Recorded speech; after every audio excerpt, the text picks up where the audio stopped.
ഇന്ന് വെളുപ്പിന് പിടിച്ച മഴയാണ് കേട്ടോ. നിർത്താതെ അങ്ങോട്ട് ചാറിക്കൊണ്ടിരിക്കുകയാണ്.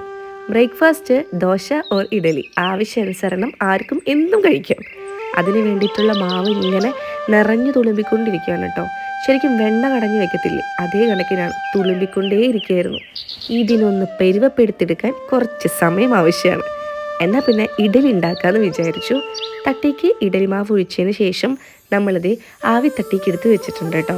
പുറത്ത് നല്ല തണുപ്പാണേ. പുറത്തിറങ്ങി നോക്കിയപ്പോൾ അച്ഛൻ ദേ പോത്തുംകുട്ടികളെയും കൊണ്ട് പറമ്പിക്ക് തീറ്റിക്കാൻ പോകുന്നുണ്ട് കേട്ടോ. വെള്ളത്തിന് ഇന്ന് കറുകല പൊട്ടിക്കാമെന്ന് വിചാരിച്ചു.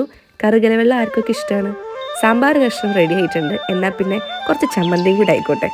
ഇഡലി റെഡിയായോ എന്നറിയാൻ വേണ്ടി ഇങ്ങനൊരു സൂത്രപ്പണി നമ്മൾ ചെയ്യാറുണ്ട്. നിങ്ങളും ചെയ്യാറില്ലേ? നല്ല ചൂട് ഇഡലിക്ക് നല്ല കുറുകിയ സാമ്പാറും നല്ല കട്ടി ചമ്മന്തിയും പിന്നെ അസല ഏലക്കപ്പാൽ ചായയും കൂടിയായിരുന്നു ഇന്നത്തെ ഞങ്ങളുടെ ബ്രേക്ക്ഫാസ്റ്റ്. നിങ്ങളുടെ ബ്രേക്ക്ഫാസ്റ്റ് എന്താണെന്ന് കമൻറ്റ് ചെയ്യാൻ മറക്കല്ലേ.